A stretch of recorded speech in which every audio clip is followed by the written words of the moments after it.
Today, I want to share a story. It's part travelogue, part reflection, and part blueprint. It begins in Chicago, moves through Vienna, and settles back home in how I now think about belonging, trust, and civic participation in a digital age. If I'm honest, Vienna was not on my 2025 vision board. It wasn't a city I imagined I'd be exploring this year, or really ever. But I'm so grateful that I had the opportunity, alongside some incredible champions of civic engagement, to experience this beautiful place together. I did miss Thanksgiving with my family, but I don't think they minded too much because they knew that this journey was special for all of us.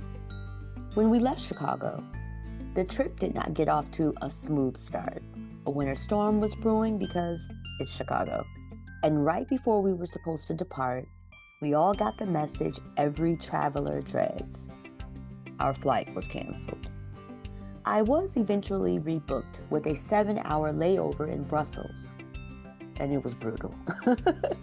All of the jet lag and the time change and not sleeping well, it just was a little tough at the start.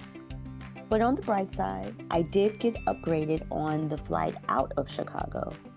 And they served hand-scooped ice cream sundaes for dessert. So honestly, that kind of felt like a win.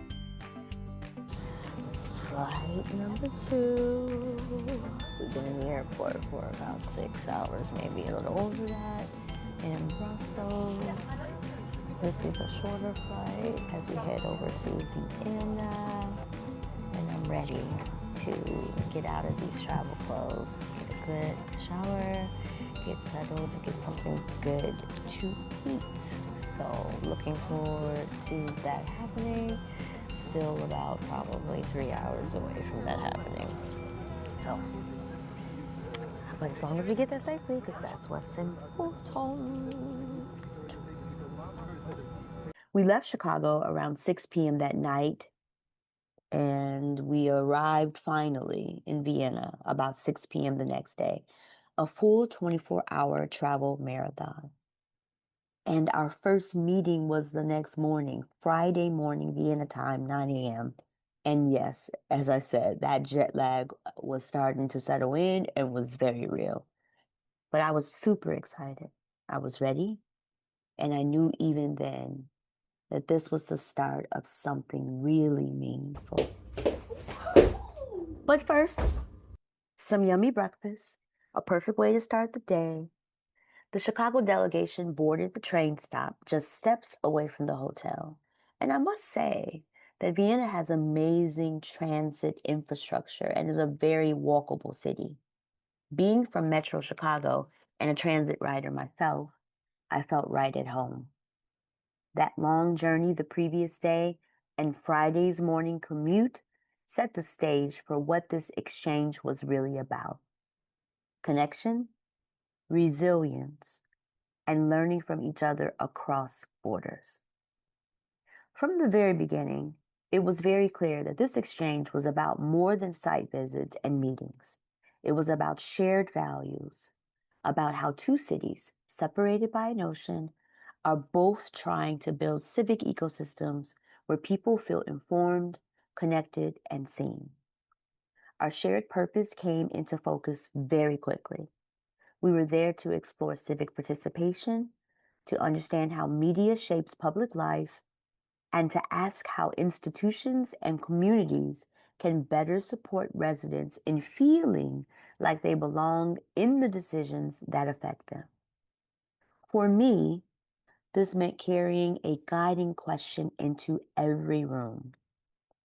How do we support both community-first connection and digitally supported participation without widening the gaps we are trying to close? Those shared values, access, trust, inclusion, and voice were the foundation for everything that followed. In my role as Digital Equity Director for Cook County, I live in the tension between two necessary worlds. On one side, There's the world of community-first connection, block clubs, neighborhood meetings, youth programs, aunties and elders who know the history of a place by heart. On the other side, there's this world of digital tools and platforms, online portals, social media, virtual meetings, and information that moves faster than transit. Both spaces matter. Both can strengthen civic participation. But if we're not careful, the digital world can start moving ahead without the community world, and that's when gaps deepen. What made this experience powerful was not just where we went, but who was in the room. From Chicago, our delegation included Executive Director Jennifer Dixon and Program Officer Julia Sosnifka from World Chicago, who led the exchange and created the conditions for deep learning. Common Ground Foundation, represented by Carl Kemp, bringing a focus on youth development and mentorship. Chicago Votes, represented by CEO Stevie Vallis, with expertise in making civic engagement accessible and youth-centered. The Academy Group, represented by Christina Horn, who invests in young people's leadership and pathways to educational opportunity. And me, representing Cook County government, bringing a digital equity and AI literacy policy lens to the table. In Vienna, we met an equally rich civic ecosystem. Members of Parliament, Veit Dengler and David Stockmuller, Der Standard, represented by journalist and podcast host Antonio Roth, Lie Detectors, represented by David Steffens, Love Politics and the Complexity Science Hub, represented by Sonja Jolchel, Teach for Austria, represented by Tony Kranke, Education Lab, led by Diego Heatherman, and Christian Wigan at the European Commission in Vienna. Each person and organization brought a different vantage point: journalism, education, policy, organizing, philanthropy, technology. Together, we formed a picture of a living civic ecosystem: multiple actors, shared challenges, and overlapping commitments to public life. We weren't just meeting individuals, we were meeting two civic ecosystems, one in Chicago, one in Vienna, and learning how they could inform and strengthen one another. One of the most beautiful parts of this exchange was the role of what I think of as accelerated trust. Three of our Austrian partners, David Koch, Antonio Roth, and Lorenzo Ramani, had already spent time in Chicago through the Austrian to Chicago exchange program earlier in 2024. They had walked our streets, met our community organizations, and experienced our civic context firsthand. Because they knew our city, we didn't have to start from zero. They were able to translate, connect dots, and offer insights that bridged the gap between our two contexts. That familiarity made it easier to ask deeper questions more quickly and to speak candidly about challenges and opportunities. That's the power of citizen diplomacy. As we moved through Vienna, from newsrooms to parliament, classrooms to cultural spaces, three interconnected themes kept showing up for me. First, I saw the importance of information confidence. People need to feel capable of navigating the information in front of them, especially in digital environments that can be overwhelming and misleading. Second, I saw how public institutions can be designed for trust in their architecture, their communication, and their culture. When institutions are transparent and accessible, people are more likely to see themselves as part of that public life. Third, I saw the power of cultivated leadership pathways. It isn't enough to hope that new leaders will emerge. Systems need to actively invite and support people, especially those from underrepresented backgrounds, to step into public roles. These three pillars, information confidence, design trust, and intentional leadership pathways, form a framework for what a strong civic ecosystem could look like, whether in Vienna, in Chicago, or anywhere else in the world. One of our first stops in Vienna brought us into the newsroom of Der Standard, a newspaper with a remarkable legacy. It was the first German language newspaper to go online. Even in the quiet of that morning, the hallways told their own story. Artwork celebrating truth and transparency lined the walls, reminding anyone who walked them that journalism isn't just a profession, it's a public trust. We were welcomed by Antonio Roth, our in-country partner, who is also a brilliant journalist who writes, edits, and shapes coverage with clarity and purpose.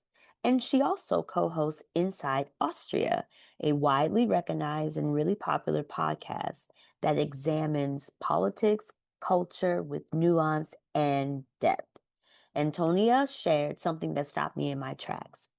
Their Standard's core readership may be older, highly educated professionals, but young people are paying attention. They are showing up, reading stories, listening to the podcasts, and finding trusted voices in places that feel aligned with their lived experiences.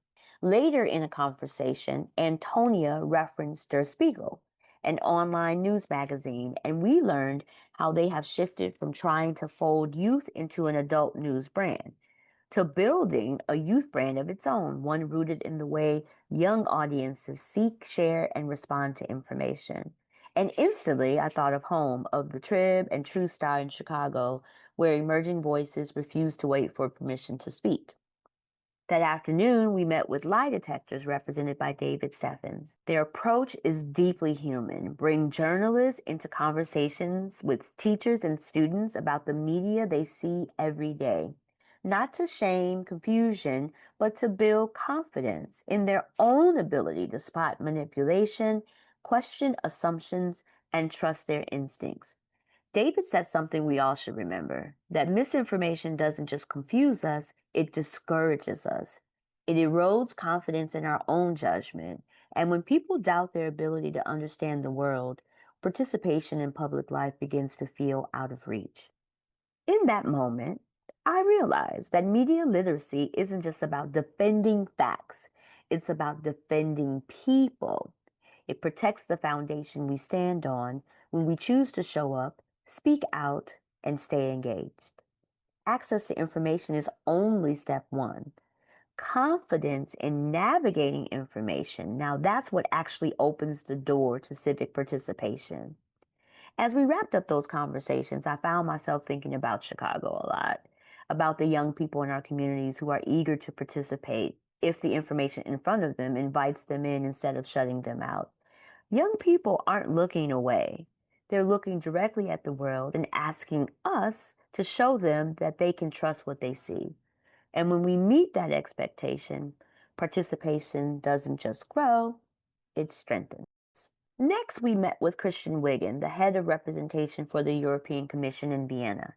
He talked with us about the importance of clear and accessible communication between European institutions and the people they serve, especially at a time when misinformation spreads fast and public trust can feel fragile.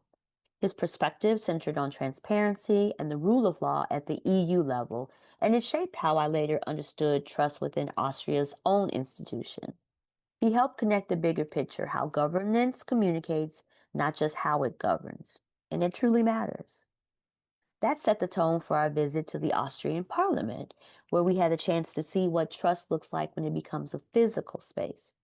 The building itself is strikingly beautiful, a neoclassical design meant to signal civic origins and dignity. It was badly damaged during the Second World War, yet rebuilt and restored to continue serving at the seat of national governance. That history alone says something, that civic institutions can be shaken, but they can also be renewed. Veit Dangler, a member of parliament, welcomed us and led us on a personal walking tour of the parliament, which was super informative.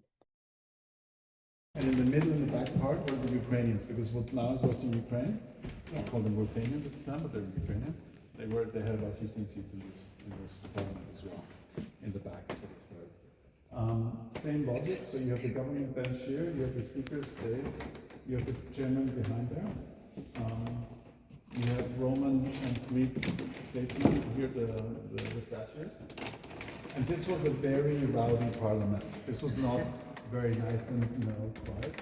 And so one of the things they did is, if you look here, this is the original desks, and you can see here, this is, you know what this is? Gavel. Inkwell.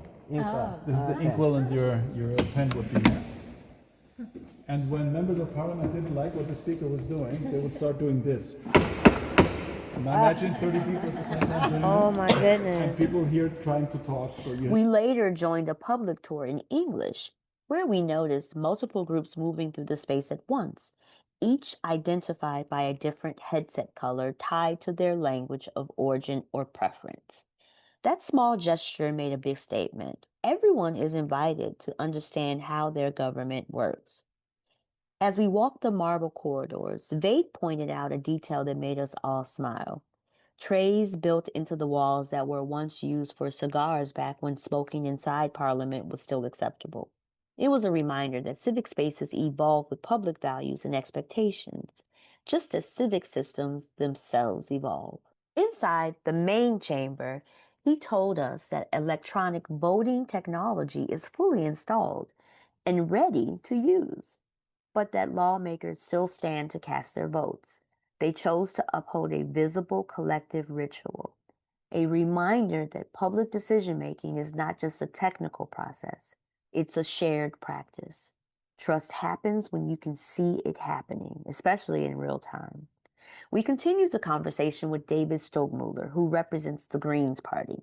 We talked about the intersection of technology, energy policy, and climate priorities, and what it means for government to not only adopt modern tools, but ensure access to them is equitable. We discussed digital literacy, broadband access, and artificial intelligence, areas where government may not invent the technology, but absolutely shapes whether people can benefit from it. As a director of Cook County's digital equity work, this is the work I live every day, ensuring that modernization does not widen the gap between those who can participate and those who can't. Something about being inside that chamber, the room where national decisions are debated and made that responsibility feel even larger. I began thinking about our own civic spaces back home. Our office, my office, sits in a historic building too. What does it communicate before we even speak? How do residents feel when they walk in? Does the architecture say, this is your space? Even lunch inside Parliament was memorable. Excellent food, warm service, and a full view of civic life in motion. And as we were leaving, I found myself drawn to the Parliament Library because I love libraries. One of the first books I noticed had the word internet on the spine. I thought, of course it does. Sometimes the universe has a sense of humor. Every moment inside Parliament delivered the same message. Public institutions communicates who belongs, not just through laws and public statements, but through physical space, design choices, everyday rituals, and access to technology.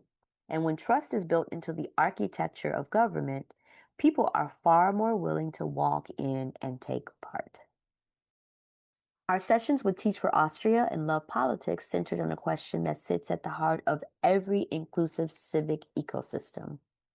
Who sees themselves as a leader and who is invited to lead? There are two related but distinct spaces where leadership shows up: public life, where people participate, contribute, and shape their communities, and public service, where decisions are made and systems are stewarded. A healthy civic ecosystem needs both. One expands to who belongs, the other expands to who leads. As someone whose role is to expand digital access, I see something important. Our systems often assume readiness instead of building it, or building for it or towards it. In Vienna, I saw leadership development treated as a public good, support beginning as early as the moment someone wonders, does my voice belong here? When we visited Teach for Austria, I asked Tony Kranke, their co-founder and deputy CEO, about digital access and skill building within their leadership training model. It isn't yet a core function of their fellowship, but they do include elements of digital readiness that support students' learning and participation. Our in-country partner and Teach for Austria alum, Lorenzo Romani, added context that resonated with me deeply. As an educator, he is responsible for preparing students to navigate digital spaces, yet access to broadband and devices remain uneven across communities. That gap has consequences. It quietly shapes who can fully participate, not only in learning, but in civic life. That theme surfaced again later at the Complexity Science Hub, where we met with Sonia Joltel, co-founder of Love Politics. She spoke about a new ministry in Austria responsible for digital inclusion and technology for public good. When we shared our work in Cook County, she saw clear opportunities to exchange lessons learned, especially as Austria continues to develop its own digital inclusion strategy. Later that day, we also visited the education lab and had a reception of sorts, but it was also an open house where we learned a lot. And program manager Diego Heatherman has created an environment for the people who shape education in Vienna. So educators, policymakers, researchers, and community leaders to rethink how young people learn and engage their world. It reminded me of what Chicago once had in abundance, innovation hubs like 1871 and Blue 1647, and spaces like Civic Exchange. There are still a few places like Impact House where philanthropy and civic sector leaders share space, but I found myself wondering, do our emerging leaders still have places to gather and imagine what comes next together? These conversations in Vienna revealed a simple truth. This matters to information, to technology, to supportive communities, because access shapes belief, belief in your capacity to speak, to advocate, to influence, and to serve. Leadership doesn't begin when someone wins an election or steps into a formal role. Leadership begins the moment someone decides their voice has a place in public life. And our responsibility as stewards of civic participation is to make sure that moments come sooner for more people. Now, formal meetings gave us structure. They helped us understand programs, policy, and roles. But some of the most meaningful insights, the ones that stayed with us, came from shared cultural experiences. I was reminded, and I'm always reminded, that civic life isn't only shaped inside of decision-making chambers. It is lived in public squares or transit platforms, around dinner tables, and inside the everyday rhythms that connect people to each other and the places they call home. The Civic Voices in Action program recognized that professional collaboration relies on personal trust. And trust isn't forged by agenda items alone. It grows in moments of shared presence. One of those moments was dinner diplomacy, including a gathering at Wiener Straßbrau, where we shared schnitzel and spätzle and goulash and strudel, and where we reflected together on the conversations of the day. These dinners and lunches and breakfasts sometimes create space for candor, curiosity, and connection beyond titles and institutions. We also joined the Good Vienna walking tour, exploring the city's cultural and political landmarks like the Opera House, Habsburg Palace, and St. Stephen's Cathedral. Those spaces told the story of Vienna's civic evolution, its history, its resilience, and its ongoing investment in public life. It grounded our discussions in a real sense of place where decisions and culture have shaped each other for generations. Daily travel left an impression of its own. We navigated Vienna by the U4 subway and bus 57A, walking through streets built for people. We visited Christkindl markets alive with music and food and shared joy. Places where belonging doesn't need to be explained because it's already understood.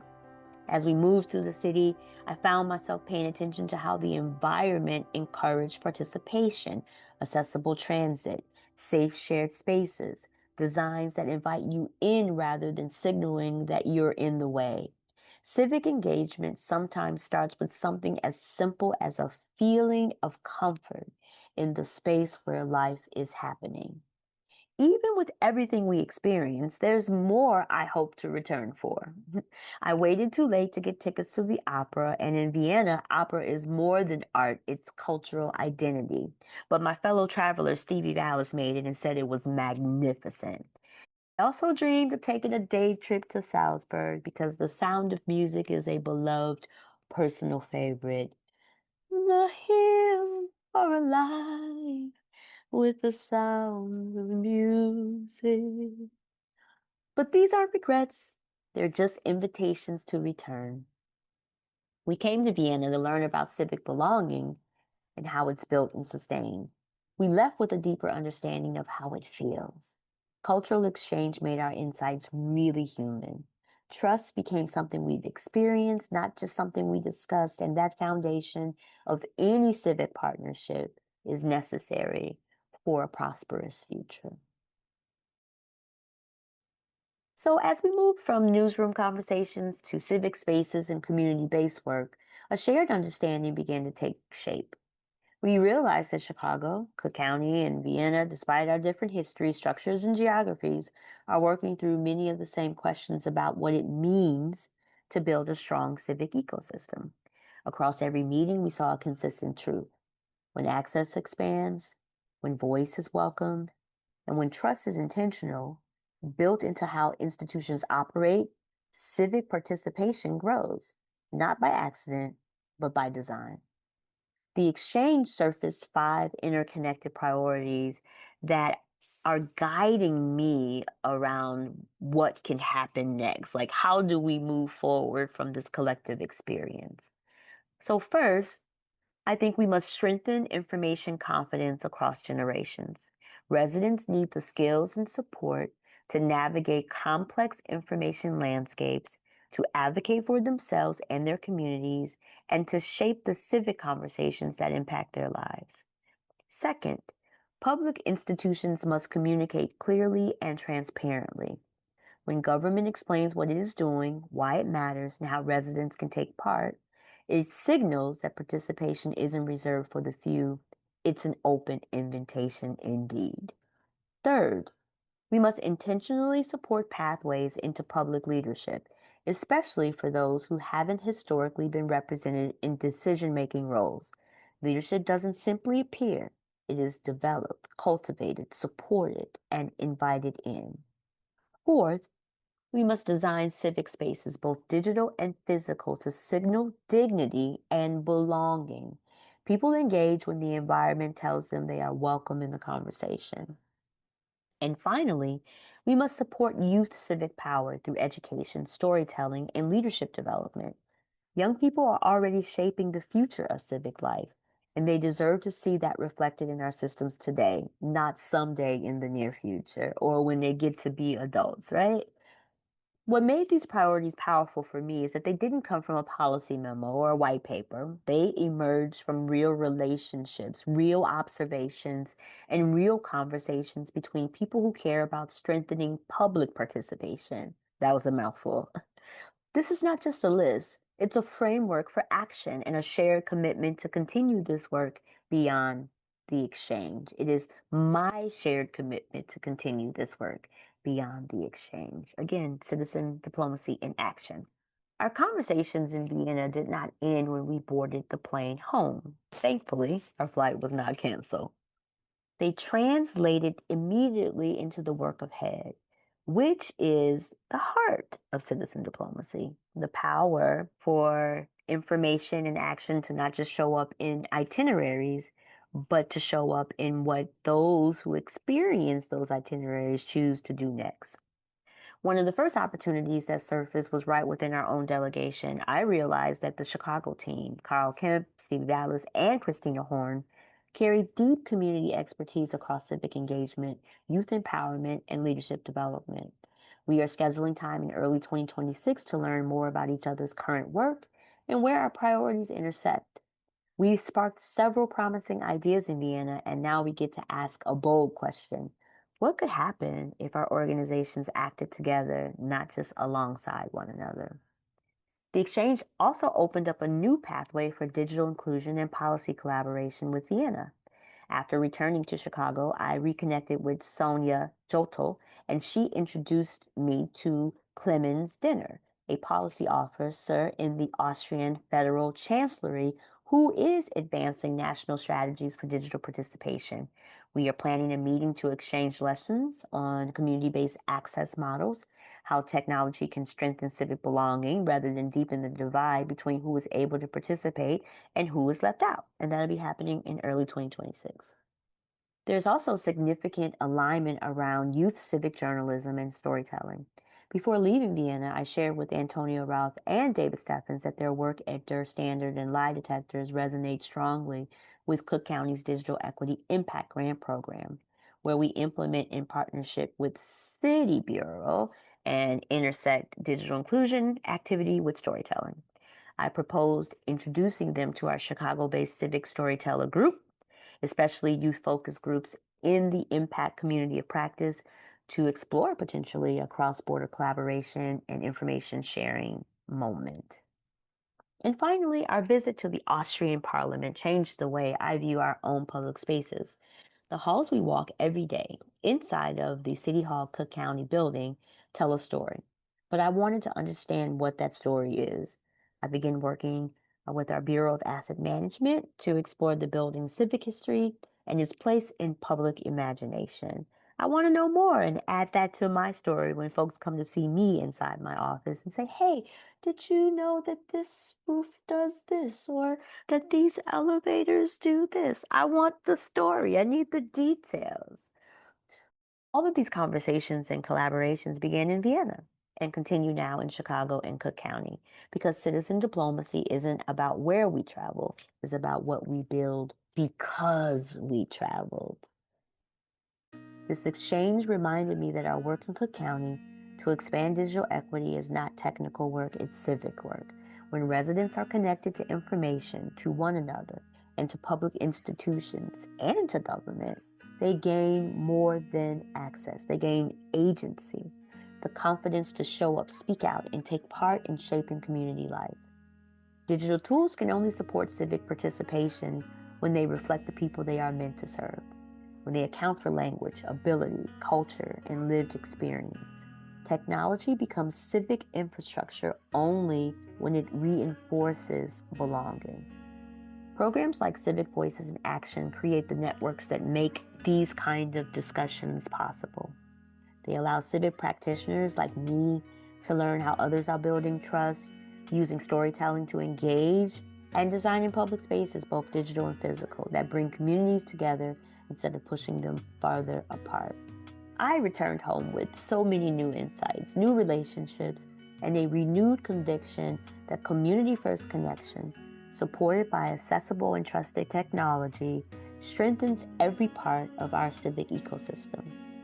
Citizen diplomacy invites us to look past the boundaries that divide systems and focus on what strengthens people. When we invest in these connections, we reinforce not only our communities, but the shared fabric of civic life across borders.